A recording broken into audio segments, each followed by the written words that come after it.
looks like we're up. Let's get a little bit more towards here. Give me 1 second here.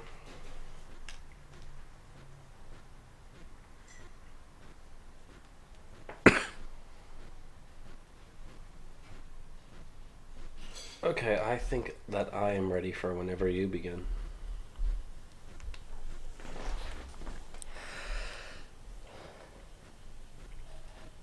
Hello, you are listening to Trump Republic Radio. It is April 8th, 2018. I'm your host, Enzo Quesada, and as always, I'm joined by my co-host, Bobby Hester. Hello, everyone. So, Bobby, what do you think of the week we've had this last week? This has been a very long week, it feels. Yeah. There's a lot of stuff that happened. Nothing too over the top. That was the main focus. It seemed like every couple of days it was something new, and then that would die out of the news. We got a lot of stuff on immigration this week. That's some good news, coming off of last week's not so good news that was happening. But other than that, yeah, it's kind of a very slow week, if I could use that word to describe it, even though, as I said, a lot did happen. I would say that it's been largely unremarkable, but there has, like you said, been some big things that we need to talk about, and we might as well just get into it with the first thing that we're going to talk about, and that is the crisis happening at the border. Yes, the Caravan. Yes. Apparently, it's going to be disbanded, or it has been disbanded, although not 100% as we have found out since then. Mexico said they're going to disband the Caravan that was going through after essentially the U.S. actually stepped up our game. There was a lot of talk, I know, talking about cutting funding to Honduras and El Salvador, because most of the people in the Caravan are from those two countries, cutting their their foreign aid money, also ripping up NAFTA, which would screw over Mexico. And, you know, in a little regard from that, Justin Trudeau, Prime Minister of Canada, he's even said that Canada is open to negotiations now for different parts of NAFTA. So that's, you know, a little side tangent there. But for the most part, it seems that that's what's largely done it. That has triggered the response from Mexico, and they've already... I think it's probably more towards the 1,500 to 2,000 range personally, just from what most people have been talking about and the way that it's been described and the pictures that have come out. I doubt it's any higher than that, especially now that it's broken up. I mean, there's no way that you're going to be able to know the exact number at this point. But yeah, most of the people did say they are going to try to come up to the U.S., and they're getting help from Mexican NGOs, non-governmental organizations as well, that are trying to help them, literally trying to tell them what to say when they apply for like refugee status or anything like that, literally helping them and coaching them, trying to get into the U.S. any way they possibly can. So that is something we need to remain vigilant about. But in general, I'd say that's the littlest of the two things that we have to send after this. And unless you have anything else you want to say about the Caravan before we go to the next story here. I just wanted to mention the Caravan is once again part of a group called Pueblos Sin Fronteras, which means Village Without Borders. This is a group that has been doing this for years and has been agitating the same way. This is just the first time that this has been really brought to the public's attention, to the media. And it's you know, it's very, I'm interested to see whether or not that actually causes the numbers to go back down again, because I have a feeling that they probably will, at least in some degree. Yeah, these people, once you get the talk of amnesty and the possibility of, you know, you get to stay here legally, that's what's causing the flush of people coming up. And as we're talking about, you know, DACA, Dreamer, amnesty, these are people that want to hitch their wagon onto the back of that. These are people that are undocumented, as they said. There's no way to prove when they entered here, how old they are, whatever. Lie and get yourself into the system. At least that's what their aim is, and that's why they're coming in thousands.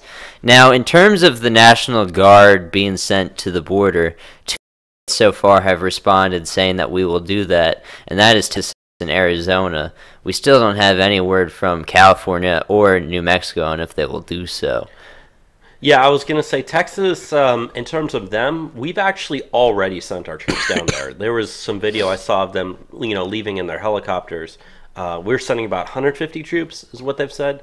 They've already gone down there, so they're currently there as we speak right now, which is a great start. I know that mobilizing of large scale, you know, we're talking about 4,000 troops is what the memo that General Mattis sent out to say. So we're going to send about 4,000 more troops to the border, and that should be happening at whatever time that comes across. I know the governor of Oregon, she even came out and said, I refuse to let my National Guard units from my state be sent down to the border, which, number one, you don't have any say over that. No. The president has the final say over whether or not National Guard units get deployed for whatever reason they send them out for, especially for emergencies such as this. So in general, I think this is a very good news. This is something that people have been talking about wanting to happen for a while. Trump's not the first president that has ever sent National Guard units to the border. However, the overall goal of what we believe is going to come of this is definitely different from what other presidents have done. Now, there's been a lot of talk of what kind of role will these National Guardsmen have on the border, because I've seen a lot of things saying that they'll play kind of an auxiliary role to the existing border patrols, and they'll be more apt to be working on things like construction of detention facilities or barriers. And you know what? I'm perfectly fine with that. But it's also good for the left, because then they can just go and run full media blitz on this and have the sad stories that they've been waiting for a long time to do. With the DACA stuff. If we were to deport the DACA recipients, the media is going to run hard on that in the same way. They're trying to do the same thing with, Jose J or, Juan Z that got denied coming into the border. It's going to be something hard to deal with, but if we do let them in, you're going to demoralize the Republican base, showing that Trump's not hardline on immigration like he or the rest of the GOP, and that's going to be risky for midterms since that's very soon. I think I would obviously rather have one option than the other. Yeah. I'd rather have the Democrats running their media blitz of, oh, look how horrible the Republicans are, look how bad things are, than actually letting these people into our country. But, what comes with the whole media blitz running cover for these illegal aliens is you'll see protests. I think it will incite a lot of backlash by doing so. For sure. But I think it's something that we definitely need to be ready to do. Otherwise, like I said, the floodgates are open. Back in 2003, or not in 2003, 2013, Gallup did a poll on people in the world that said they'd want to move somewhere else. 13% of the world's adult population, around 630 million, that's larger today obviously, said they would like to leave their country and permanently move somewhere else. Of that, roughly 138 million said their number one destination is the United States. So if we don't have the will to say no to people that dream of coming here but want to come here illegally, what's going to stop the 138 million people from saying, I'm going to find a way to come here? There's not going to be. So, yeah, this stuff is really drastic. But we should touch on the other thing Trump did this week in terms of immigration that kind of is related to this, and that is ending catch and release. Yeah, so Trump signed a memo. I guess it was some sort of executive order or just memorandum in general, telling the Department of Homeland Security and all other agencies that are involved to completely end the practice of catch and release, which is very, very good news. Yes. It gives DHS, I believe, 45 days to submit a report to the president detailing everything that they have done to end the practice altogether. So it's pretty much like a wind down, 45 days. Now, policy. We need to explain what catch and release is, just in case people don't know. The phenomenon of catch and release is you're an illegal alien, we catch you, and we give you a court hearing. You have to appear in front of a court because you were trying to break the law. But instead of keeping you in detention, we catch and release you. We release you into the general public, expecting you to make your United States. In the United States, this is how we do things. And big surprise, rarely anyone goes to their court hearings. They've already been released. A deportation. That as well. So, deportations are kind of not the best right now. They're kind of middle of the road, what we're seeing, and we're definitely inhibited by what we've done with the omnibus bill and how we can deport people.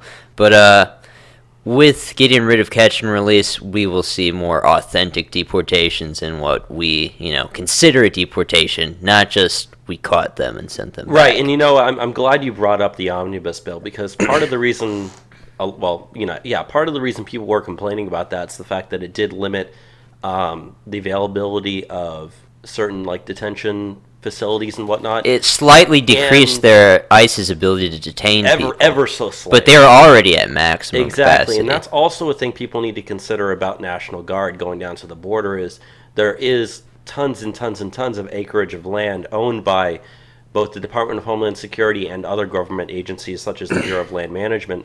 And you can use government land if you declare it, a national emergency, and then instead of, building a wall with that government Pentagon money that we were talking about, use the Army Corps of Engineers to build things like more detention facilities and things like that. That's the idea that I've been hearing that's probably floating around. That is 100% legal, whereas using it to build the wall was not 100% legal. Yeah. Literally, Trump could just say, I want you to use this money and build more detention facilities because it's a national security issue. They can do that under the omnibus bill. They can move those funds around using that. That is something that can be done. And so that's part of my idea that I think is probably also going to happen with having National Guard down there, is to actually, have people down there to build these different facilities, to man these different facilities, run them, organize them, all that different sort of stuff. So, is there anything else on this border crisis you want to talk about before we go on, though, to some Putin stuff? No, nothing in particular. I think I've said everything I was going to say. Okay, let's move on to the next top of the news thing that I wanted to talk about that didn't receive a ton of play in the news, but it is a big thing. Yeah, I never heard about the story at all, except for the fact that you put it on here. Yeah, this is something that the White House talked on Monday about press to be done. It's something that Trump talked about doing during the campaign, and hopefully it will bring about better relationships between us and Russia, because they are in the piss poor zone of relations at the moment. Yeah, and one of the worst ways that you can make a relationship worse is by not talking to people. I think if you're, whether you want to have a good relationship or a bad relationship with Russia, either way, you need to be talking to them. You need to be going over there. You need them to be coming over here. You need to be sitting down having these conversations. So, in that regard, I have absolutely no problems with this. I don't want Russia to be the enemy of the United States. I want Putin to be friendly to Trump, and I want Trump to be friendly to Putin. I think that'll be best off for both of our countries. So hopefully these meeting happens sooner rather than later. But as you said, there's no timetable here, so we don't know when it's going to happen, if it'll happen even at all. But the invitation is out there. Now, it will definitely be fun to see how the media reacts to Vladimir Putin coming to the White House. Oh, I know exactly how the left is going to react. Because,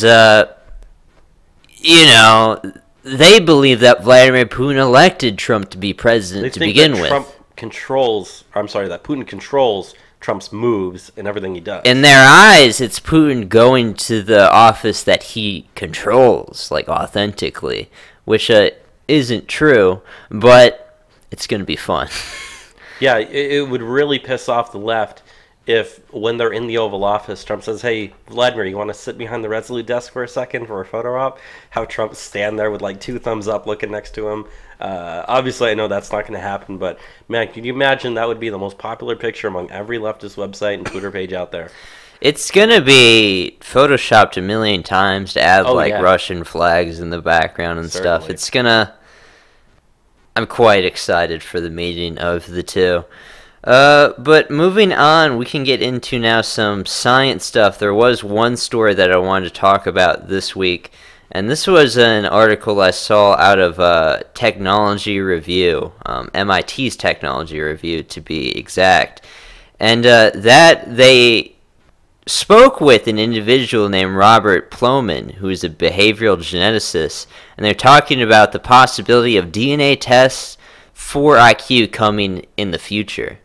Did you read any of this stuff, Bobby? I briefly skimmed over it. There's a few things I wanted to point out, but I'll let you get to it, and then if you don't talk about it, I'll... Yeah, so in the past year, the research on genetics has advanced tremendously. It's not something that we've talked about much on the program, but in the past year, there were no gene ever tied to the performance of IQ, but since then, 500 different genes have, thanks to the gene studies involving more than 200,000 test takers that this Robert Plomin worked with, have found in relation to IQ. So they're saying at the moment, for understanding a DNA correlation to IQ, they have with testing like 10%, what would the term be, correlation from DNA to IQ, which is obviously not enough at the moment to understand what someone's IQ would be down the line. But he is saying at the moment that in the future, potentially we're going to get there, and we're going to get there fairly soon. The developments on this stuff is moving very quickly. You know, it's going to be crazy to reach a point where you can test a child's DNA and understand what their IQ potential will be later down in life.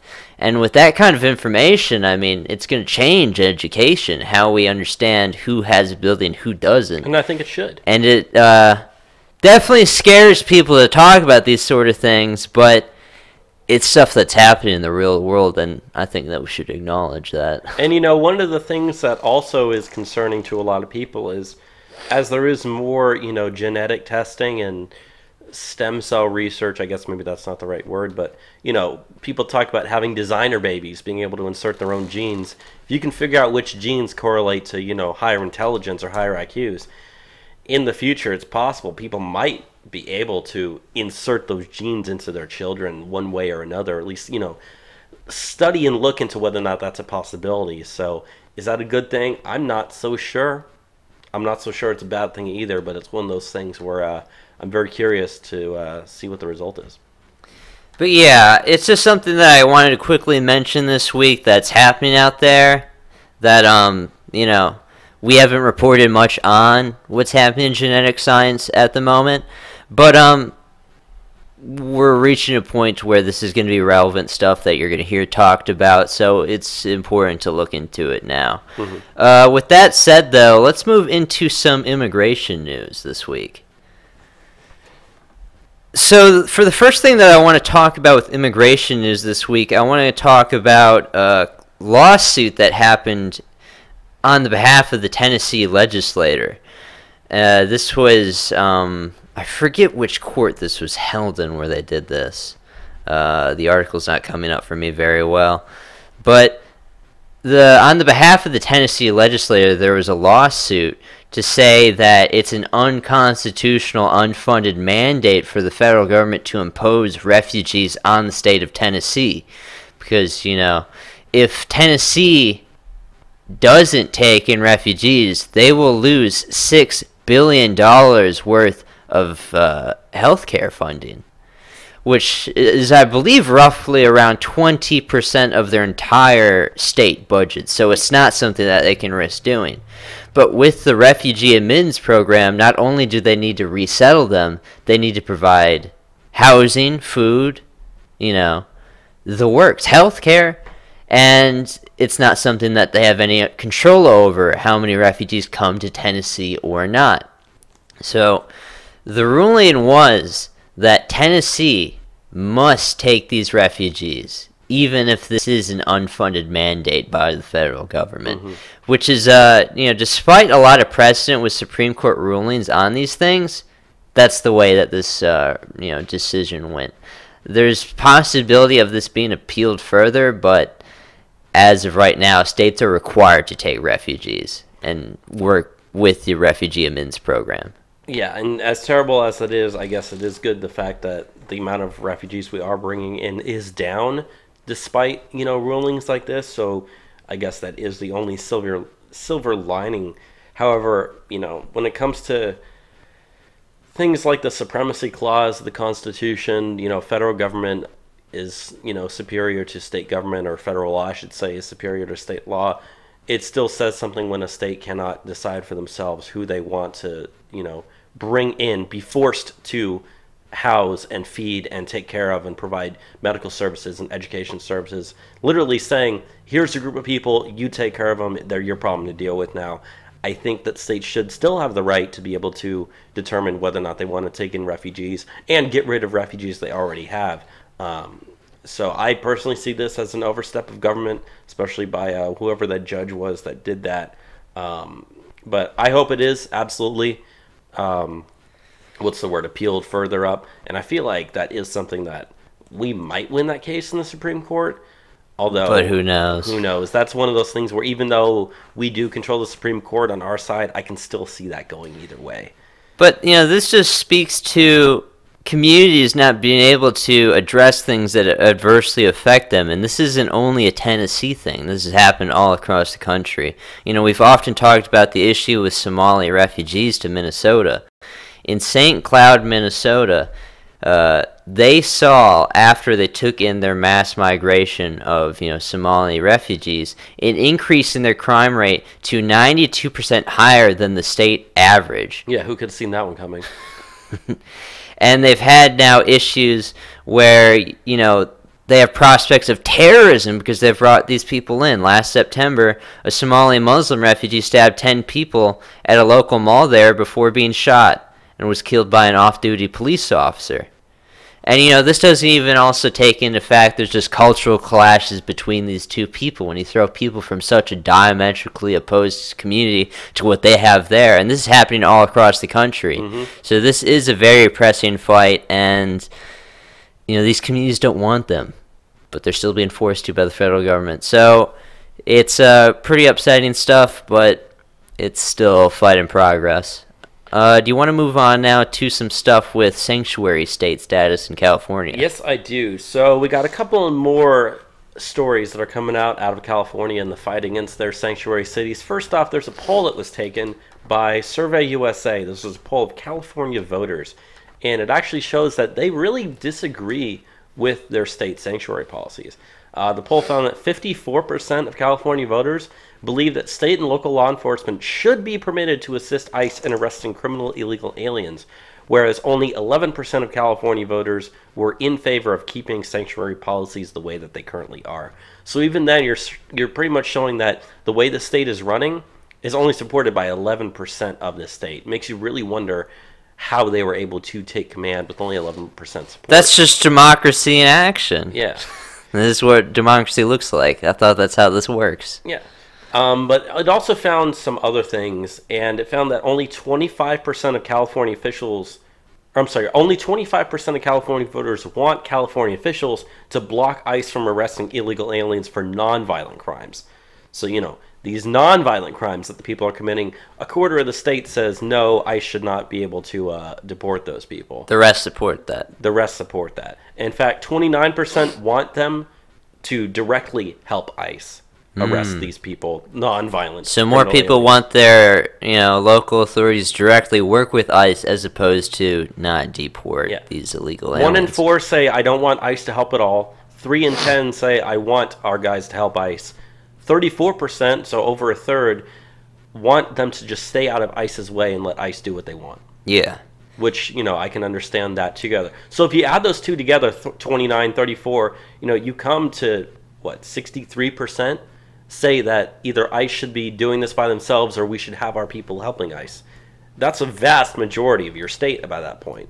Yes. Which still makes you wonder, how are these policies able to get implemented? Because the legislator doesn't make it seem like that at all. No, if you look at the way that elections are held in California and the people that are elected out there, you'd think it's, this liberal hellhole, and for the most part it is in terms of the politics of it. Yet, if you look at the actual voters, so many people disagree with what's going on. Again, it really makes you wonder how these things were able to happen in the first place. But the last thing that I want to say out of that poll is they also polled people on whether or not the wall should be built and their thoughts on that. 39% said that building the wall is a priority. Only 19% said it is not a priority. So you've got, roughly 4 in 10 Californians saying it is a priority, 2 in 10 or 1 in 5 saying it's not a priority. The other 40% said they think it's a distraction.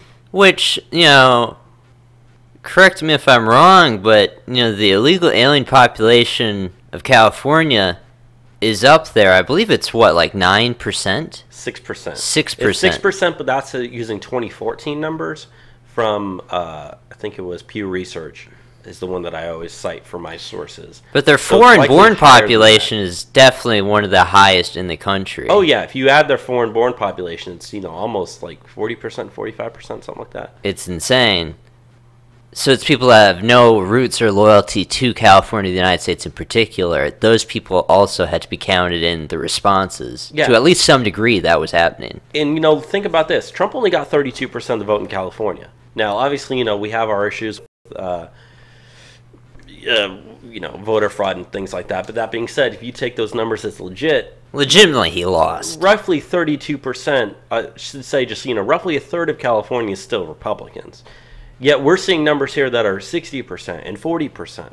That transcends the boundaries, at least slightly, Of party politics line. and party lines, to where even people that are Democrats in that state say, yeah, illegal immigration is a problem. I understand that, it is my party that's kind of going hardline left on the issue, but even I can see that, yeah, this is an issue and it should be dealt with, and I don't like what our people are doing. Yeah. Which, I don't know, it's tough. Like we always say, California, that's where, after Texas, most of our listeners are from. It's our second most listened from state. There's a lot of people out there that agree with what we're saying on everything. And they see the effects in their communities. But it's the politicians who have higher interests beyond, their own constituents. It's obvious they're not responding to what the constituents believe. They can't do anything because they're held hostage by these politicians. And as we've been talking the last few weeks about different cities in California have been voting to just sue the state over their sanctuary policies. Orange County, it's all happening in Orange County, California, which is just south of Los Angeles. But just this week, yet another Orange County city has decided to join the lawsuit against California. This time it's Huntington Beach, California. Their city council voted 61 to join the lawsuit. So that's yet another city in Orange County is fighting back. And I feel like at this point, Orange County is like the best hope for California at this point. Then this seems to be like the only ones that are actually mobilizing and doing something about it. And a lot of our listeners in California are in Orange County. Yeah, so I think the majority are. There's definitely a correlation there. It's interesting. Like I said, there are some people who are elected Republicans in the United States House of Representatives from districts in Orange County.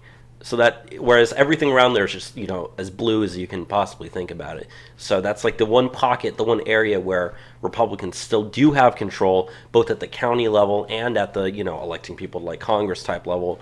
So it is the one area where there is good things that are still happening. Yeah. For the last story with immigration this week, though, that we want to get into, let's head back to Tennessee, where there was some ICE raids that happened in a meatpacking plant we wanted to talk about. Yeah, so unfortunately, as Tennessee is being forced to take refugees, at least ICE is still stepping up their deportation efforts, and they decided to do what is called the largest single workplace raid in over a decade. They raided a meatpacking plant in Bean Station, Tennessee. I forgot to look up where that was on the map, but it's, somewhere out there. 97 illegal aliens arrested working at a single meatpacking plant. 10 of them were arrested on federal immigration charges. 1 was arrested on state charges. The other 86 were arrested for being in the country illegally. Now, if you're wondering whether or not the owner of the meatpacking plant is being held responsible, the plant is also under criminal investigation for both hiring illegal aliens, evading taxes, and filing false tax returns. Apparently, they said that they allegedly failed to report $8.4 million in wages, and they have to pay, and they also failed to report the pay of $2.5 million in payroll taxes for dozens of those illegal aliens that they employed. They said that they were going to the bank and taking out like $2 million a week to pay these people in cash, rather than, filing it the right way that you're supposed to be doing. So definite violations of many different laws, and I'm glad they're not paying taxes on that cash either. Exactly. It's interesting, Tennessee is not anywhere close to the border, but they're still finding nearly 100 illegal aliens in a single raid in a single work place. This is a problem that's happening all across the country, regardless of how close they are to the border or not. Obviously, us here in Texas, we feel the brunt of it because they flood straight into our state. But even in Tennessee, they have these problems. And, hopefully ICE can continue with these raids to make these, workplaces actually hire Americans for once and actually provide what the left always, cries about, a living wage. Yeah, and one of the things we forgot to mention was in regards to all these ICE raids that we've been talking about recently, there was a memo that Trump sent out to DHS saying that he wanted workplace deportations like this to be expanded 3- to 4-fold from what they currently were at during the Obama years. We've already seen that just general ICE raids are up about 40%, deportations are up about 30%. So we are seeing some progress. It's definitely not enough, that's for sure. But, every time something like this happens, I can't help but getting a little smile on my face. Yes, most definitely. Moving on from immigration, though, let's go to a town in Illinois that decided to pass some very, very strict gun control laws. Now, they claim to ban assault weapons, but when we get into what their definition of assault weapons is, it's not only assault weapons, even though that doesn't really exist, the term assault weapons.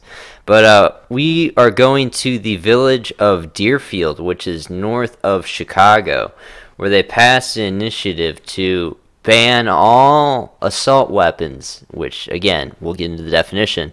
And if you do not allow your weapons to be confiscated, it's around $1,000 per weapon per day. Yeah, between $250 and $1,000 per weapon per day. Yeah, to keep the weapon in your possession.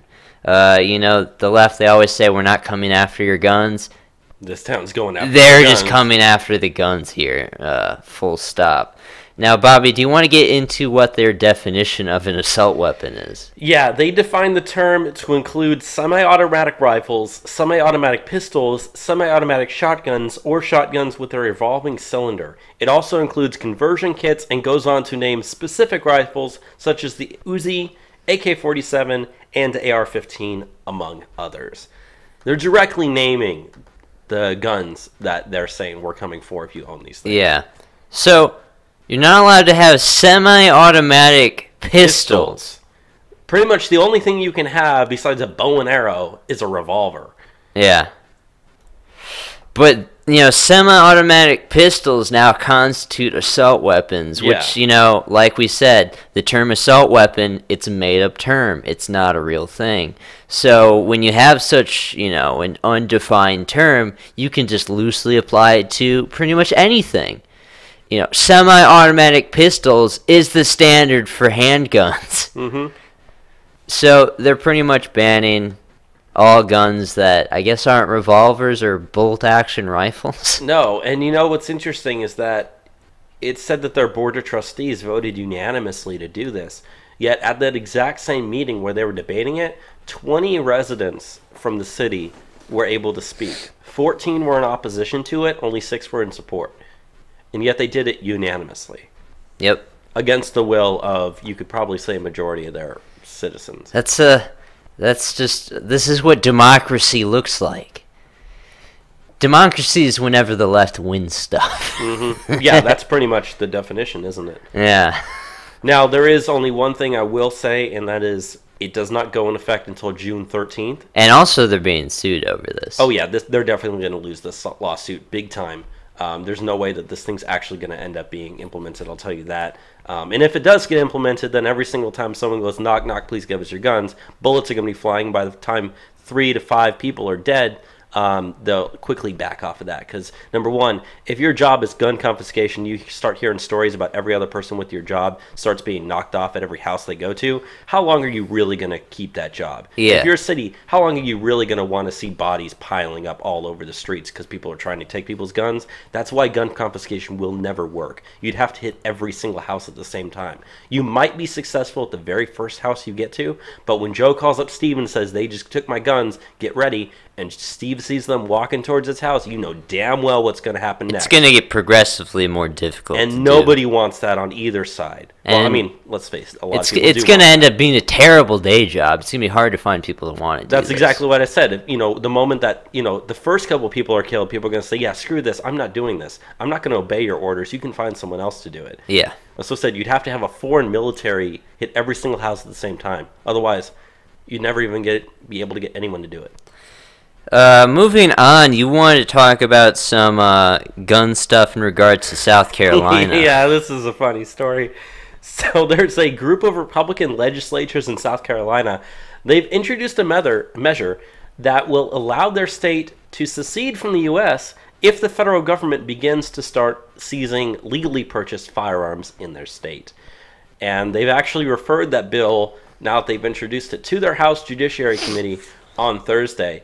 So the debate is open for them to be able to actually do this. And South Carolina obviously has the history of secession, you know. Yeah. Not even 200 years ago they did it before. And, you know, Fort Sumter happened in South Carolina. I mean, I wouldn't put it beyond them to do it if things got bad enough. No, I mean, it's as much as people like to debate the Civil War, one thing is clear: the secession of South Carolina is what really started it. I think that's, you know, clear in terms of the fighting portion of it. There's no one that's going to deny that. Now, they said that the bill is unlikely to make it through this session because of the fact that there is a deadline for things going to the state Senate for consideration in this session. And that deadline is April 10th. So if it doesn't make it to the state Senate in 2 days, it's out. So this is more of just a, what do you call it? I guess you could say a right-wing version of virtue signaling in a pretty extreme way. But that being said, I actually kind of agree with them, you know, to a degree, that if the government... If things got bad enough, I would be down with Texas doing it. Oh, yeah, absolutely, for sure. And I mean, I kind of want to do a midweek on just the general topic of secession altogether and my thoughts on that and those sorts of things. But, you know, South Carolina, I applaud you for at least standing up. And, you know, as we said before, gun confiscation, as good as it sounds to the left, there's no logistical way to actually be able to pull that off without people fighting back. So nothing in that regards is going to happen. But I do like the fact that at least they're like saying, hey, you know, we're paying attention to this, and if you really decided to go through with this, we're out. Yeah.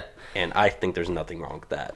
Let's move on now to probably one of the most memory holds, you know, hardly spoken of mass shooting that we've seen in relative history.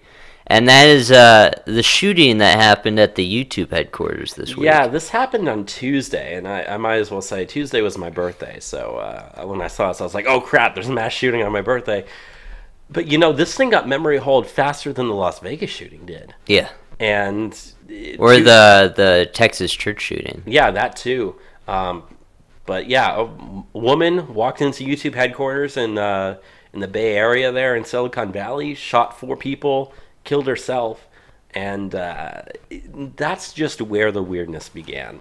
Because as people started figuring out who this woman was that did it, that's when things got a little weird, because she had previously accused the website of censoring her videos. Now, Enzo, we've watched some of her videos. Yeah, and her name is Nasim Agada? Yeah, I believe that's how you pronounce her last name. But, you know, she was mad that YouTube had been demonetizing her videos, and she hated YouTube. In fact, her father, when he found out that she was in the area, he even called the cops and said, I'm worried that she might do something at YouTube, because he knew she was mad. Her brother even warned the police as well. So this is, you know, you can chalk this up under, you know, the police got warning that something was going to happen, and yet they didn't do anything. That being said, those warnings came the day of and the day prior. So it's not like they had too much time to actually act and do anything. But that being said, dude, her videos, man, those are some of the weirdest things I have ever seen. It's her, you know, if you're watching this and you haven't already seen her videos, I assume most people listening to this have, at least in some regard. She's standing like in front of a green screen holding up her pet rabbit. She looks like she's an alien from a foreign planet. Yeah. Or had some like bad plastic surgery on her. She... I don't know, man. Like, in the subject material of these videos, it's predominantly her dancing. Yeah. But I just found the videos to be highly disturbing just because she looks like a very disturbing individual. All week, you know, I've been seeing her face, and I've been imagining I'm just someone that's at the YouTube headquarters in, you know, San Bruno, California. And I was just someone who worked there, or maybe I was doing a delivery there, who knows, but I'm there. And all of a sudden, a woman like her pulls out a gun and starts shooting people. It's some goddamn frightening stuff. I've been replaying the what happened there a lot in my head, and just for some odd reason, she's Iranian. That's one thing that came out. She's also a vegan. Yeah, and she had multiple videos where she was like, meat is murder, and she was a supporter of PETA. She went to like a PETA type rally thing. There's pictures of her that have gone to that. And we talk about mental health issues in America. I think anyone watching those videos could easily understand that, this is a very disturbed woman. And it seemed like she just put so much stock into her videos. Yeah. She really believed that she was someone that deserves to be famous for the content she put out, but it wasn't content worth soliciting to the degree that she valued herself. And even if she was, making money off her videos, it couldn't have been more than a couple of bucks per video. Yeah. They weren't that popular. They weren't very good. I don't see why they would draw an audience. I mean, obviously now, it wasn't doing anything like unique and everything, but it's not like she was living off of the success of her videos like a lot of big name YouTubers are. She was just, I probably have more YouTube subscribers than she does. Yeah. And it's just very, very odd. And I will preface one thing going back, that the area where she shot the people at the YouTube headquarters was like an outside courtyard area. So if you're wondering how she was able to get in, it's one of those things that's kind of open to the outside. But even so, it's incredible, and the fact that there is good news. No one died in the shooting except for her when she killed herself, and I feel like that's probably also one of the reasons why I cut memory hold fast, which is interesting because of what we said about the Vegas shooting and the Texas church shooting, which where multiple 20+ people were killed in the church shooting, like 60 people were killed or 50 people were killed in Vegas. No one died here. Okay. How in the world do you walk up to people, and they said she used a pistol, she used a handgun, 9mm.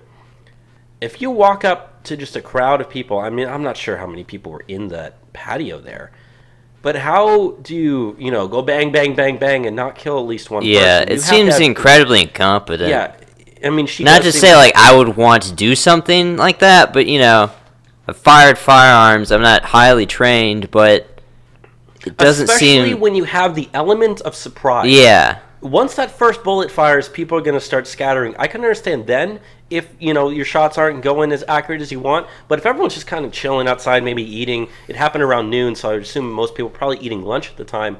You can easily get off bang, bang, bang real quick at a couple different people and kill them before there's enough, time for people to react and understand what's going on and start running.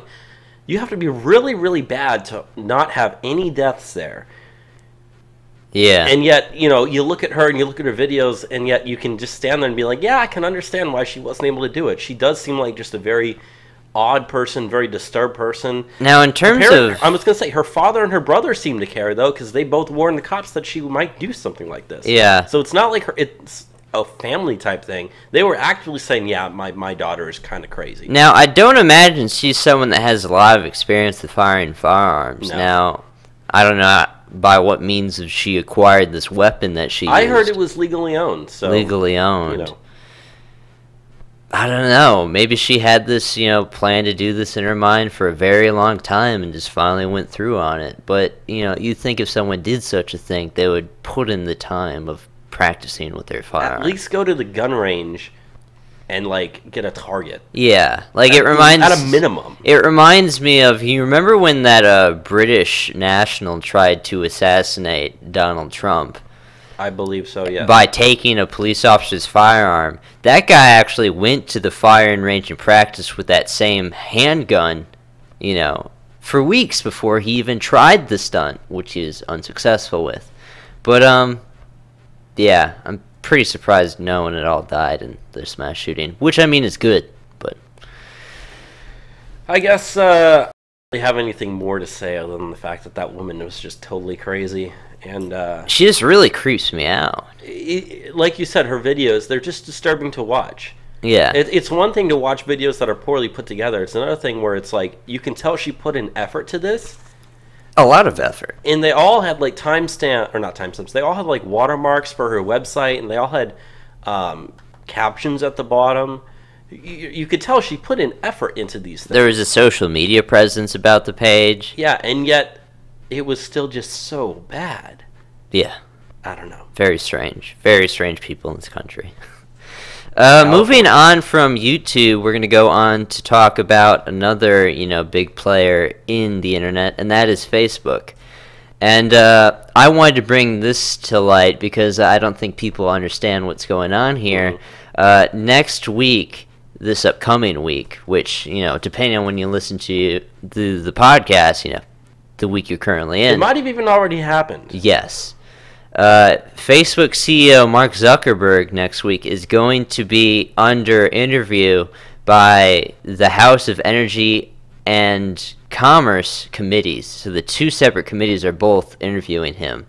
What I wanted to bring to light is 85% of the people interviewing him received money from him at some point. Of the 55 different members of the two committees, 46 of them have received a cumulative $381,000. The average committee member received between $6,750 to $6,800 from him, with the committee chair Greg Walden, a Republican from Oregon, receiving $27,000. The top-ranking Democrat, Frank Pallone of New Jersey, also received $7,000. So this is the swamp articulated. Like, everyone that is trying to hold this guy accountable is bought by him, and it's a bipartisan effort. And not only that, you were probably going to get to this, but I just wanted to say, not only were many of them paid, a couple of them actually owned quite a bit of stock of Facebook. A report from Roll Call revealed that two Democrats in the House Energy and Commerce Committee, those being Democrat Representatives Joe Kennedy of Massachusetts and Kurt Schrader of Oregon, they own approximately $80,000 and $15,000, respectively, in shares of Facebook. Yes. So Joe Kennedy's got $80,000 invested in Facebook. So they have reason for the Facebook stock not to go down. Right. Absolutely. And so any negative news that comes out of that committee is going to make that thing go down. Not good news for them, at least. Now, it's also interesting that if you're wondering other people that own a lot of money in Facebook, House Minority Leader Nancy Pelosi also owns at least $500,000 worth of shares of Facebook. But that is her husband's money. Right. Her husband is Texas Republican Representative Michael McCaul. He's got over $1 million invested. That's not her husband. Oh, that's not? That's a separate individual. Oh, my bad. The wording here was... I'm sorry. That was a bad mistake on my part. But that being said, yeah, we've got people in there that have hundreds of thousands, $1 million invested in Facebook. On both sides. On both, yeah, exactly. Admittedly, both sides are bad about this. Not a partisan issue at all. Yeah, I just got to say that any bad things that are going to come out about Facebook is going to negatively affect these people's bottom lines, and so they do have at least some sort of incentive to make sure that doesn't happen. Now, obviously, what that means is that any news coming out of Facebook that we're going to find out about, it's going to go through that filter first, especially when they're on the House Committee. And I doubt they're going to get to the bottom of the big issues. I mean, Facebook just admitted this week that the number of people that had their data leaked by through the Cambridge Analytica scandal is actually at 85 million now, up from like 50-something million that they thought it was just prior. So, good chances that your information, my information of all of our friends was part of the information that was leaked through that scandal there. So, yeah, it's unfortunate to say, but I doubt that these people are actually going to get punished for any of the crimes that they've committed. Yeah, so this is a thing I wanted to bring to people's attention because they might not know Zuckerberg is going to meet in front of some House committees next week, and it's committees he kind of owns. Moving to the last thing that we need to get into before Current Year College Craziness, which we got a lot for Current Year College Craziness to make up for we didn't have much last week at all. I think we only had one story last week. So we're going to definitely go hard in Current Year College Craziness this week. And that is the Trump Tower fires we want to talk about. Yeah, there's really not... well, I should preface this by saying that there was one fatality 4 other people were injured. I believe a couple of them were firefighters. They said that the one guy that was killed was identified as 67-year-old Tom Brassner, and he was on the 50th floor. That's where the fire started, according to the FDNY. And they were saying that the cause of death for him is under investigation. It was probably either smoke inhalation, because he was found unconscious and unresponsive, and that's why he was declared dead. But, dude, the reaction from the left of this fire at Trump Tower is some of the most sickening comments you can ever see. I mean, some of those people that were commenting, one guy was saying, I hope no one's injured, but at the same time, I hope the fire, destroys as much as it possibly can. People wishing for people to die and get hurt and have property damage just because they hate Trump. I saw, what is it, Joy Behar or whatever of, what is it, The View? Mm. She said that she hoped the one person was Donald Trump. and that's interesting because it kind of goes with another thing that we don't have any articles, but that's Kamala Harris when she was on, I believe, Ellen DeGeneres show. Yeah. This week, when she was asked if you had to be stuck in an elevator with Donald Trump, Jeff Sessions, and I forget who the third person was, Mike Pence, and she said something along the lines of, I think the question was, who would you rather be stuck with, or of the three. Then she said something along the lines of, do they have to be alive, or do they have to make it out alive? Do they have to make it out alive or something? And the audience laughed, but it's like, these people are very open about the fact that they don't care if Trump or anyone. They want you dead. They want you dead. They want supporters of him dead. They want you and me dead. Yeah. Just as much as everything else. We are the bad people of history that are supposed to be scorned for, what we believe in and what we support, even when the majority of America supports what we believe in. Yeah, I mean, Trump's approval rating, according to Rasmussen, is at 51. And even that's probably a couple lower than what it actually is. So we're probably realistically in about the mid-50s right now, approval-wise. And you can see reasons for that. I mean, we've had great economic success, especially, stuff with immigrations coming out. It's getting better. There are a lot of good things that are happening, especially with, these trade deals. And people are starting to see the positive impact of that up in, especially in the Midwest. So you can easily see why Trump support is up. And things like this just do not help the leftist cause at all. Yes. With that said, let's go into some current year college craziness. Current year college craziness. Segment of the show where we talk about the crazy stuff that happens on college campuses here and abroad, but predominantly here because, the United States, we got the craziest colleges going around, and we got a lot of colleges to talk about this week. And the first stuff that we want to talk about this week is some colleges talking about some white privilege conferences. Yes, not only is there a white privilege conference that exists, students are now going to earn credit for attending it. These students that can earn credit are at the University of Colorado, Colorado Springs. They can earn up to 3 academic credits through a course that requires them to attend the annual white privilege conference.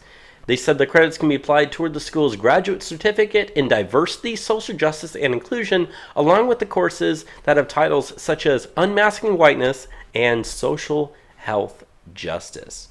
So the course, this white privilege conference, is being taught by Professor Abby Ferber, a sociology professor who also co-organizes the White Privilege Conference and the Intersections of Privilege course, which is meeting exclusively online except for the required attendance at the annual conference. This year, going to be held in Grand Rapids, Michigan. So they said the class is, quote, built around the White Privilege Conference, designed to provide foundational knowledge, provide an opportunity to connect the White Privilege Conference experience with research and best practices in the field, and to apply knowledge gained in the area. And they said that while the course description is pretty brief, the White Privilege Conference is well known as an annual conference dedicated to deconstructing white privilege, promoting social justice advocacy, and elevating strategies for white people to promote racial justice. They said that it usually has about 100 different workshops during the 4-day conference, including one titled Breaking the Chains of Capitalism and White Supremacy, The Whiteness of Law, and another on How Whiteness Kills. This year, This year, the conference is being held April 4th to 7th at Grand Valley State University. So, let's see, that would be ended yesterday. How whiteness kills. If we said to of any degree how blackness kills, or, you know, Hispanics kill, that would be racist. That would be, you know, an uproar. But if we talk about negative things white people do, that's, you know, that's progressive. That's elevated. That's big-brained. Now, 4 days, over 100 workshops. You know, I've been to conferences before. I've been to very large conferences. I've never been to a conference that had 100 workshops. I guess it's pretty popular. That is quite staggering. And with such titles as Whiteness Kills and, you know, Capitalism and White Supremacy and the Whiteness of Law, I mean, can't blame these people wanting to go so heavily, so bad. I almost want to go just to see what it's like. It would be extremely strange. And you would see some really vitriolic things said that they probably don't want recorded. Yeah, wear a MAGA hat. You're lucky to get out of there alive. Yeah, it would be quite crazy. But moving on from white privilege, it's not the only privilege we're talking about this week. We also have Christian privilege to, I guess, deconstruct. Yes, this time there's a Christian privilege hosting training session that is going to be held just around the Easter holiday. So this has happened, you know, this week at George Washington University. It's being hosted by the university's Multicultural Student Services Center, titled Christian Privilege, but our founding fathers were all Christian, right? And it seeks to discuss how Christians receive unmerited perks from institutions and systems all across the country. They said the learning objectives for the course include being, quote, able to describe what is meant by privilege overall and white privilege specifically, and the ability to describe the role of denial when it comes to white privilege. So, Enzo, Christian privilege is white privilege. Did you know that? I didn't. Yeah, they say the course description also includes a list of key terms that participants should be able to describe after the training session, such as privilege, Christian privilege, denial, equality, equity, Christianity, bias, unconscious bias, microaggression, and ally. So, yeah. It's such a privileged religion that it's targeted by upper, you know, higher education institutions through their, you know, diversity and inclusion programs. Yeah, and it's interesting because I don't know, dude. Yeah, there's a quote here by Kahiri Khalil, a sophomore Muslim international student from Singapore. He says he doesn't see an issue with the workshop, but... Of course he does. Yeah, he says he doesn't see an issue, but he says he's also not going to attend. I find this quote interesting. So it says, quote, "It feels just like they're trying to point out the advantages of being Christian in a Christian-dominated society. I wouldn't go because it doesn't seem aimed at me. Isn't it a workshop for Christians to learn more about their privileges?" Brings up a very good point, doesn't he? Are all major religions in any area where they have, you know, the majority privileged in that sense, though? Like, how is that like it's something that you can stick Christianity in particular with? That's the thing that kind of confuses me. Because, like, wouldn't Islam be extremely privileged in the Middle East? As they should be. It's their area. Yeah, it's just like, that doesn't have a problem with me. Just like, you know, Christianity having a majority of the United States doesn't have a problem with me. And I'm not religious. I don't think about it much. But yeah, it's just weird stuff. Yeah, I don't know. I guess we could move on to the next story here. Yeah, so I have the next story, and I'm going to do the next couple of stories because I found a lot of good ones this week. And the first story that I want to talk about is out of the University of Maryland in Baltimore County. They're looking to hire students to promote abortion rights and assist with its mission of furthering, quote, gender equity from an intersectional feminist perspective. The school's women's center is hiring students whom it will pay at least $9.25 an hour to promote reproductive justice, LGBTQ issues, and writing blogs. Proficiency in social justice issues is listed as one of the position's qualifications. Students chosen to fill the positions may be developing programs on topics affecting women and/or marginalized groups, reads the position's description. Programming can be flexible to reflect individual interests and specific academic program needs. They also may be tasked with conducting the Women's Center's programs such as Sexual Assault Awareness Month and Women's History Month. Blogging is listed as a potential responsibility of the Women's Center employees. The most recent blog post from their blog argues the existence of makeup microaggressions, which reportedly occurred when the student author Samiska Majani received a compliment about makeup. Quote, these microaggressions between women were essentially internalized sexism caused by a heterosexist patriarchy, Majani wrote. Under patriarchal norms, women's value is dependent on their attractiveness to women. The students chosen for the Women's Center position will receive a 2-hour training in May and a full-day workshop in August. Wow. So, you're telling me I can get paid to write a blog with a bunch of letters? At least $9.25 an hour, which isn't a lot, but that's at least. So there's probably people making more than that. In Baltimore, $9.25 an hour?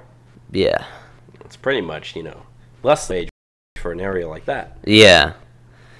So, I don't know. They're doing the real work that matters in the world. Writing blogs about makeup microaggressions. Yeah, and we need people to be talking about LGBT issues and writing blogs about intersexual heterosexist patriarchy, because I feel that if we aren't out there writing these blogs, these Tumblr blogs, reposting these Tumblr posts, that our message about equality and feminism will not be getting out. And so that's the only important thing that we can do right now. We need to make sure that we spread the message of abortion and how it is a women's right, and women have the right to choose to murder their own children. So most definitely, very, very important issue. Most definitely.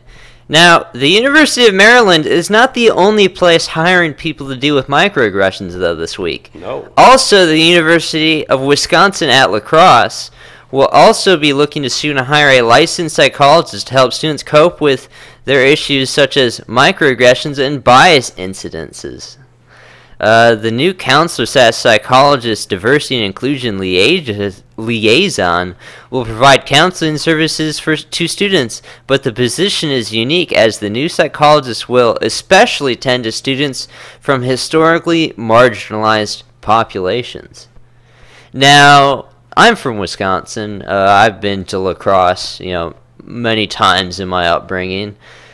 I can tell you, as someone that knows the area, that it's at least 95% white in La Crosse. So they're hiring this person to deal with a very small population, very, very small population of, I guess, historically marginalized populations. Yeah, I mean, historically,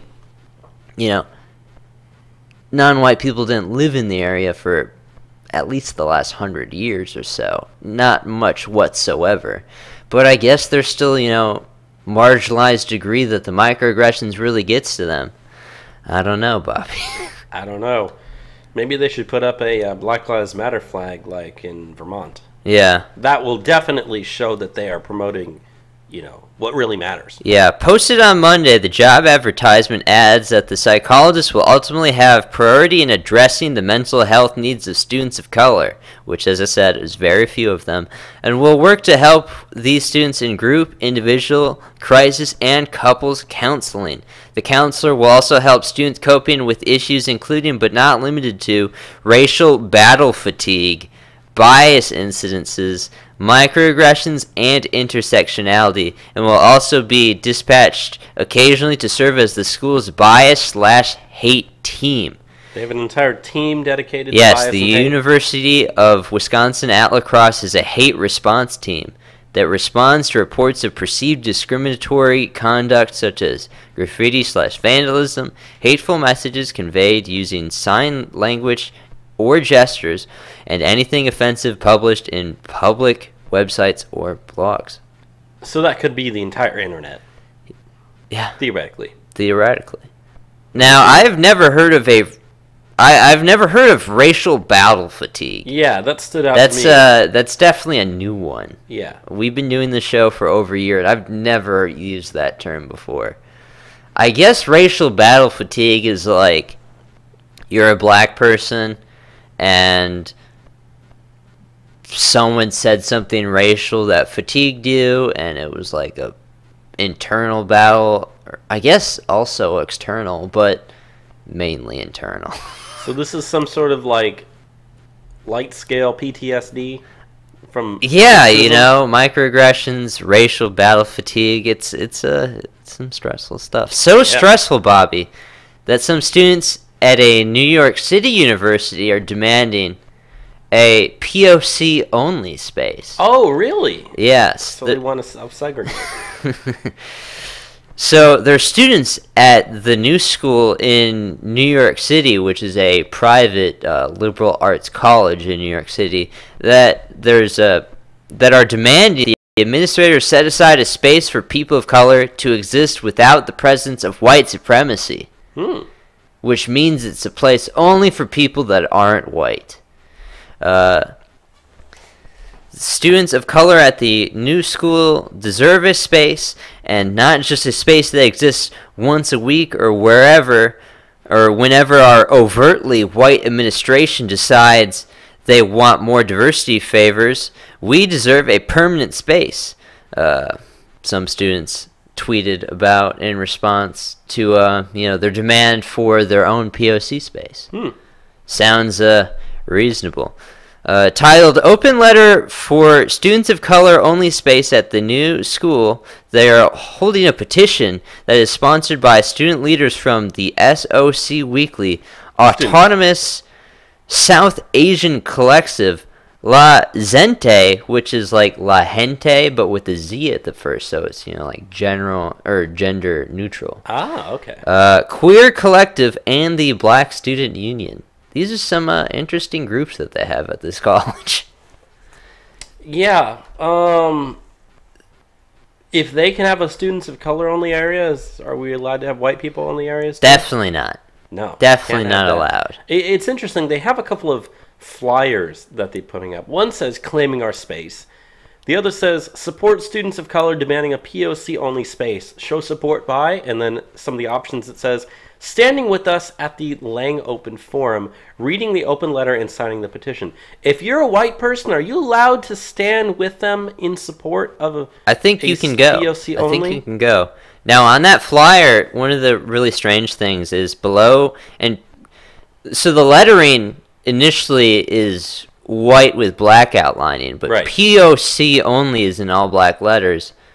And then under the POC only space, there's just a black block. That's a real waste of black ink. Yeah, it's a very strange design. But yeah, apparently there's going to be some expansions. They're going to hold a forum on some of the renovations they want at the college, and this is where they're looking to protest, demanding that they need new spaces. Now, apparently they already have their own space. They have a couple of rooms set aside for them.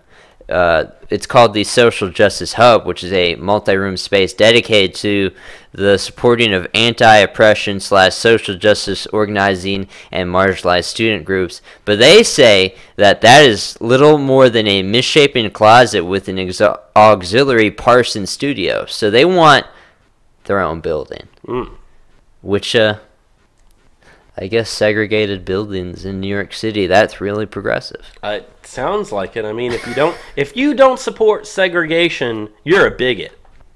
Yeah.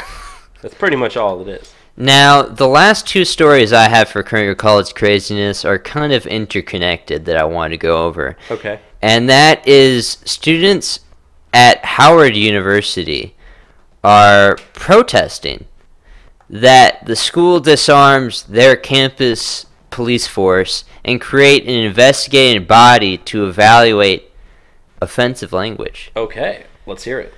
The demand comes in the wake of a financial aid scandal which resulted in 6 employees being fired for allegedly pocketing around $1 million in excess tuition. And for the last, I believe it is 6 days, they've taken over an administration building there at Howard University. Jeez. Now, we've seen this happen at many different colleges, Evergreen College, That's the one that always comes to mind being for the me. most prominent. But they've done it again.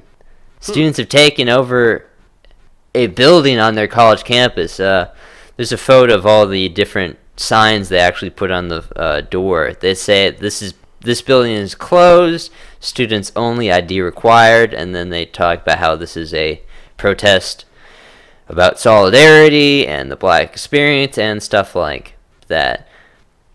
Now, they say that they want to transform this institution and spark a national campaign where students across the country will follow their suit and, occupy their, administration buildings to, quote, democratize their institutions. Well, there you go. When you say democracy, democracy is just things leftists want when they get it. There was definitely no voting involved when they took over these buildings. But they've made some demands of Howard University. And let me read some of the demands. We demand that Howard University implements a grievous system to hold faculty administrators accountable in their language and actions towards students with marginalized identities. Currently, there is no effective system in place for students to report misconduct and harmful behavior, such as use of sexist, classist, colorist, queerphobic, ableist, and xenophobic language. Under this system, complaints would be reported to an investigative body of students, faculty, and administrators. Additionally, the group is calling for the immediate disarming of campus police officers and the formation of a police oversight committee controlled by students, faculty, and off-campus community representatives. Quote, if the university truly respects the value of black life, it must take a preventative approach to police violence. As long as campus police officers have guns, there is potential for lethal violence, and we cannot afford to wait until a tragedy occurs to disarm them. They also demand adequate housing for all students under the age of 21, an immediate end to unsubstantiated tuition hikes, action against rape culture on campus, the implementation of an inclusive attendance policy that accounts for mental health and emotional health, and the immediate resignation of President Wayne A. L. Frederick and the Executive Board of Trustees. So they want everything. Yeah, they want everything. They want to completely get rid of everyone in the... They want a lot of things, and they demand it, and if you don't give it to them, you don't care about black people. No, you're a racist bigot. You are a racist bigot. So give it to them.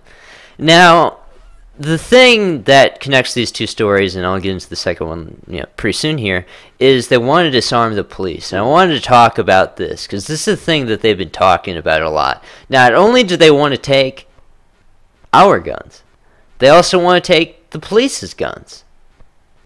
So I don't understand how they think this is going to work. Should no one have guns? How are we going to get to that world where no one even has guns? Not even the police have guns.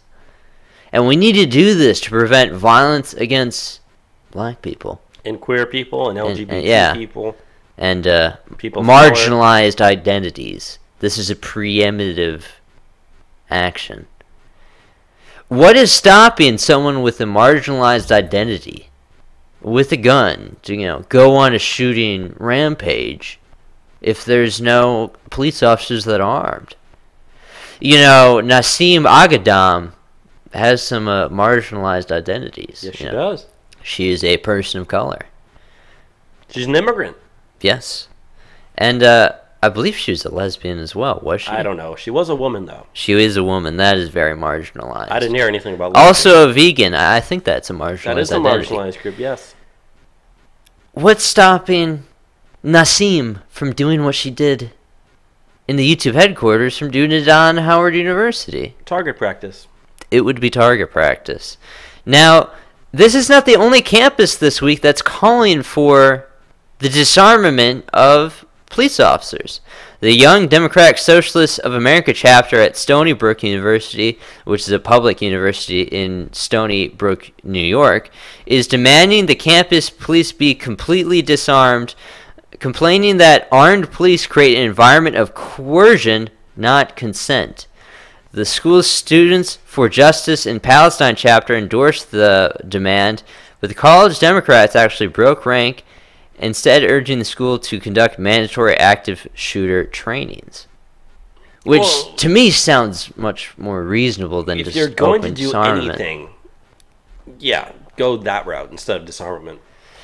But, the Young Democratic Socialists of America chapter at Stony Brook wrote a 4-page manifesto saying that the university president, Samuel Stanley, has the capacity to revoke firearms from the possession of university police, adding that the possession of firearms creates unnecessary tension between officers and the university community, especially between minorities and police. Which I guess is, a universal truth to these people. Apparently so. Apparently, we can't have police officers with guns around minorities because they might have to use them if minorities, misbehave. And we have to set a different standard for minorities than white people, Bobby, because we need to take into account, historical oppression. They have a right to crime. That's right. They make it seem as though they want to decriminalize criminality for minorities. They do make a very strong case for it, it seems. Mm-hmm. And it's crazy people believe this. But if you have anything else on this, Bobby, would you like to say anything? Yeah, I will say one thing, and that's that, most of the time whenever you read these articles, they say we asked for comment, but, they didn't reply. There was no comment. You know what I mean? They actually did receive a comment to campus reform. This was a comment given by a spokesperson for the university. They said, university police officers receive extensive firearms and active shooter training, responding to all emergencies on campus and playing an integral role in keeping our campus safe. That said, Stony Brook University embraces the constitutional freedom of speech and thought, whether we disagree or agree with a particular view. So, looks like those guns for those cops, they're not going anywhere, and they're pretty much calling the Young Democratic Socialists of America crazy. So, yeah. With that said, though, that's current your college crazes for the week. You want to go on to some international news, Bobby? Let's go ahead and do it. Let's start off with some news in the Middle East. Now, for a long time in this program, we've been talking about Israel, and they're, trying to deport African illegal aliens, African migrants. And as of this week, they've made a resolution with the UN Refugee Agency where they're going to send at least half of their current, asylum seekers they're looking to deport to the West as opposed to Africa. On Monday, Prime Minister Benjamin Netanyahu said that Canada, Italy, and Germany would host at least 16,250 of the migrants that they're looking to deport. Now, originally the plan was to send them to Africa, and as of April 1st, they're offering, if you were to go to Africa, we'll give you $3,250. Now, what would someone deported to Africa do with that money if they wanted to, live in a Western nation? You'll use it to get smugglers to take you to Europe. So now the UN is just, bypassing all of this, and they're just going to send them to Western nations that have, already taken in millions of refugees. And it looks like it's not going to stop anytime soon. Now, I think that Israel might be doing some different things. I think there might be some developments on what they're planning to do with this, because I think they're still trying to get them sent to Uganda to a big degree. But well, yeah, they said that even though they've got like 80,000 of them, or I'm sorry, 40,000 of them, they want to get about half of them sent off to the West. The other half apparently is going to remain in Israel. However, the talks that you're talking about is of those that are remaining in Israel. They're still trying to get rid of them. Yeah. They're just not the ones that saying you've got to go. I believe they've taken Rwanda off the table, but I believe Uganda is still up there for talks for deportation. But yeah, this is not good stuff. Why does the West have to deal with Israel's refugee problem? I don't know. Moving on. Trump said this week that he wanted to see troop removals from Syria. Do you want to talk about that? I do, and this also kind of mixes in with the next story that's also some stuff that happened today. Yeah, over the past couple of days at least. And that is that Trump pretty much has said that the United States and our partners remain committed to eliminating the small ISIS presence in Syria that our forces have not already eradicated. However, the military mission to eradicate ISIS in Syria is coming to a rapid end. The announcement came shortly after President Trump instructed military leaders during a meeting on Tuesday to begin planning for the withdrawal of troops from Syria. So, for the first time in, how many years has it been since we've had a president say we're bringing our troops home from X whatever country they're in? I mean, Obama said it. Yeah. But so it's been a long time, but anyways, it's still good. We've only got about 2,000 troops there, plus a few other advisors and whatnot. So in terms of how many people we have there, it's not that much. But that being said, bring them home. Very, very good news. And then comes the next story, which is not so good news. Which might rain on that parade from happening. Yeah, and this number I have here is actually dead. So is actually incorrect. So I'll edit that number. So the next story is also out of Syria, and this came out, I think it happened, yesterday or just a couple days ago. And the city of Ghouta?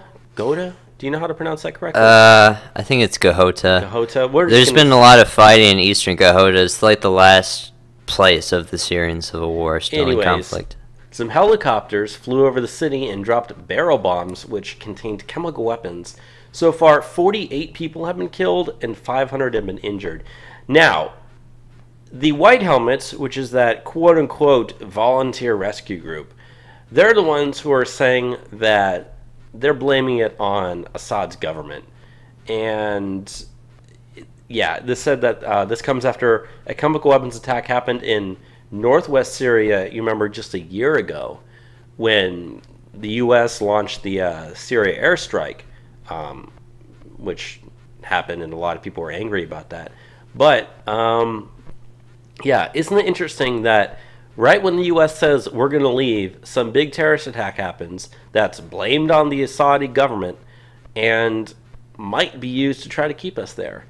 It's very interesting. And, I've been reading so many different people's Twitter accounts, people on, the far right, people that are on the center right, people even on the center left, and almost every single person has been saying, don't stay in Syria because of this. Get out. It's obvious that they're using this as an excuse to try to keep U.S. troops there or to even escalate the conflict further.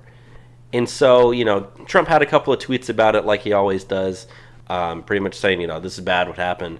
But, and obviously he has to respond. I don't blame him for doing that. But that being said, it's yet to be seen what the U.S. will be actually doing in these regards. I mean, today's April 8th. You remember 1 year ago what happened today, Enzo?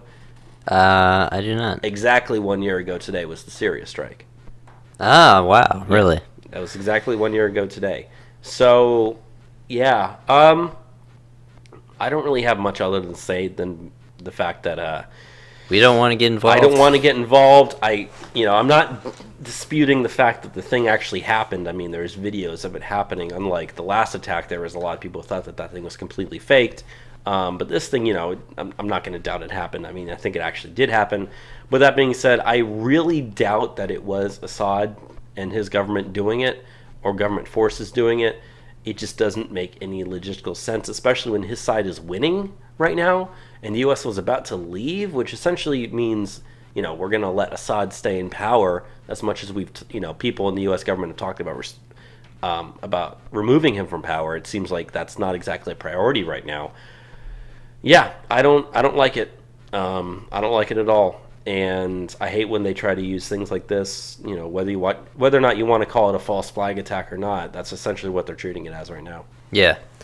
Going on to the last story that I want to talk about for the Middle East, not anything to do with conflicts happening, but There's been a 2,200-year-old Greco-Roman temple uncovered in the Egyptian desert. This is awesome. Yeah, so a rare Greco-Roman temple has been uncovered in Egypt's western desert. Archaeologists believe it dates back to between 200 BC and 300 AD. The temple was discovered at the Al-Salam archaeological site. The Egyptian Ministry of Antiquities announced on Wednesday 2 limestone lions, bits of pottery, coins, and a sculpture of a man's head were also found at the site. The front section of the temple and foundation were found, along with 3-foot-thick outer wall and a courtyard. The temple is rare in that not many ruins from this era still remain. The archaeologists moved rubble from the area. Parts of the temple walls, complete with Greco-Roman designs, were first spotted. Amayan Ashmayed, head of the Egyptian Antiquities Department, explained, the temple's design is influenced by both ancient Egyptian architecture and that of Hellenistic and Roman style, which ruled the area during the time. The temple was discovered near the Siwa Oasis, which is one of the most isolated Egyptian settlements where people are thought to have lived as far back as 10,000 BC. Archaeologists hope to learn more about the life of the people living in the Siwa Oasis at this time. So, very interesting stuff, and we look at the pictures that we have of what came out of here. It's amazing they found it, and you know, especially since it's not just an Egyptian temple. It has Roman and, you know, Greek influences. Yeah. So, you know, during the time period that this temple was built, It was during the Roman Empire. Egypt was under the rule of the Roman Empire. So, I don't know, it's very ancient stuff and very interesting. Yeah, I love history. I love archaeology. So this stuff like this really fascinates me. Most definitely. You know, I don't think, did they actually say what they believe the temple was used for? They haven't said what it was used for. Because I would say that if it has the Greco-Roman features, I doubt that it was built by anyone but the Romans that were there, or, you know, under the supervision of the Romans that were there. The fact that you know, that area that it's in is just very, very isolated. So it's possible it might have been some sort of military installation or something like that. Probably would have been built by the Romans, or like I said, under the supervision of the Romans for Roman Empire military use or governmental use is my estimate or my guess. However, you know, with the limestone lion statues, bits of pottery, coins, and a sculpture of a man's head, it could be anything. And so I'm kind of interested to figure out what they actually think it is. So that's cool. Yeah. Moving on to the one story from Asia, I wanted to talk about what's happening in Japan. Japan this week has activated their first Marines since World War II. Japan, on Saturday, 1,500 members of the Amphibious Rapid Deployment Brigade were activated at a ceremony at the military base in Sasebo on the island of Kyushu. They took part in a mock exercise to take back an island from invaders, with some U.S. Marines based in Japan also involved. This, as I said, is the first time that they have deployed Marines since World War II, which is significant in that there's been a lot of conflict between Japan and China and other nations in the area around the South China Sea, where the Japanese control the Senkaku Islets, which China also believes to be part of its own territory. Now, these Marines and this Amphibious Rapid Deployment Brigade will be stationed in Japan's more remote southern islands to protect them from potential attacks, and the possibility stands currently that this force could rise to the number of 3,000 troops. Now, in Japan's post, World War II Constitution, they're prohibited from really having the military force that they desire to have. But with recent, changes to the Constitution and, what Shinzo Abe has been saying, their prime minister, it looks like they're going to increase the size of their military tremendously in the coming years, which has sparked a good amount of backlash from residents in Japan because it's a very, non-militaristic society. Nowadays, at least. Nowadays, at least. And they're unhappy already with U.S. military bases in the country. But now it looks like Japan will be, expanding their military, which, I mean, is good for them. I'm glad that they're doing this because China does present themselves a real threat to Japan. Yeah, and if China is going to be fighting against Japan, I don't want our troops to be fighting in that war, so the Japanese can send their own people to go deal with that.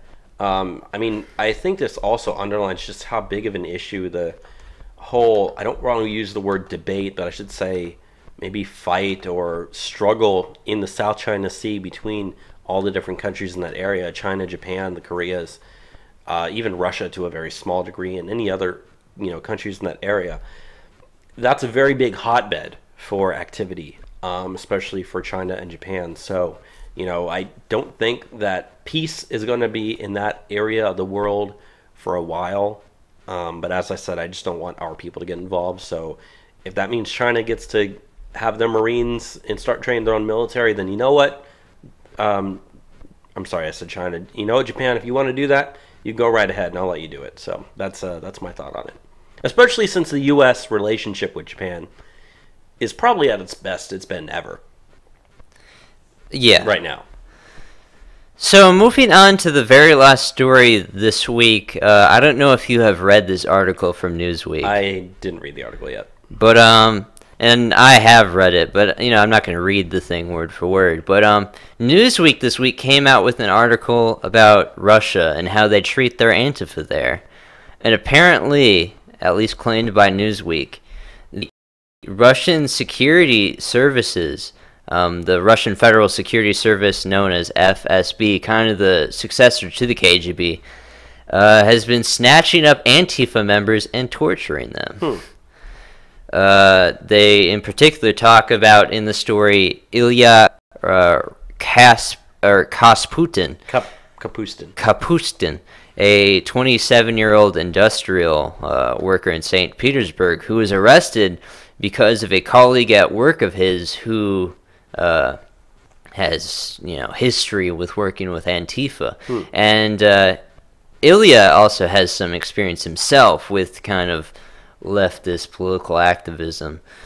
But apparently, this is not an isolated instance. There has been, throughout the years, thousands of people that have been arrested in connection to Antifa, and they're treated as terrorists in Russia. And they say the use of torture there is pretty extensive. Ilya talked about how he was taken by the security services in Russia, and he was poked with an electric prod in the car as they drove away.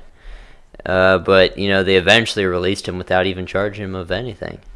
So, I mean, torture, it's not so good, but Russia doesn't tolerate Antifa whatsoever. No. Which, I mean, why should you? I was going to say, I'm in general against just the use of torture overall, but I almost don't want to use the right word here, so I'm just going to essentially say I'm glad that something is being done about the Antifa presence in Russia and that they're doing something about it. I just don't think that torture is the right way to do it. Torture in general I don't think works. It's barbaric. It's inhuman. It has led to success occasionally, but in general it's just, I don't think it's worth it, personally. And I think if you're going to be torturing people, especially if you're just going to let them go and not charge them with anything, it says more about you than it says about the person that you're torturing, whether or not that person is a bad person or not. And with that, that's all I have to say about this issue. Yeah. So that's the show for this week. A shorter episode than usual. We've had pretty short episodes the last few weeks. We've gotten good feedback for it too. Yeah, people generally like it when we try to be concise, and it's also this week because there just wasn't too much to talk about. But I think we did talk about a lot of good things this week. We got into detail about everything we want to talk about too. So I think this upcoming week will definitely be more interesting news-wise. We'll also give you the follow-up on what Zuckerberg said, because I don't know, when I learned about his money interests in Congress interviewing him, I was kind of concerned. What you want to do is, once he does go up in front of that House committee panel, look at the comments that each person makes regarding the issue, and then cross-reference that with how much money they've gotten from Facebook. And if you see a correlation between good comments and more money, I think that answers that question for you, doesn't it? Most definitely. And also, I liked your idea of doing a midweek on secession. Yeah. You mentioned that earlier in the show. I would really like to do that, actually, hopefully in the future here. Because we could do secession movements not only in the United States, but also abroad. Yeah, or the for history sure. of secession movements in the United States. There's been plenty that I don't think people are aware of. Yeah, there's been tons. Some were actually almost successful. Yeah. So with that said, thank you for listening to another episode of Trump Public Radio, and have a good one. Goodbye, everybody. Goodbye. I think that turned out well. That was a great episode. Very concise. Let's see how long it ended up being. Probably an hour and a half.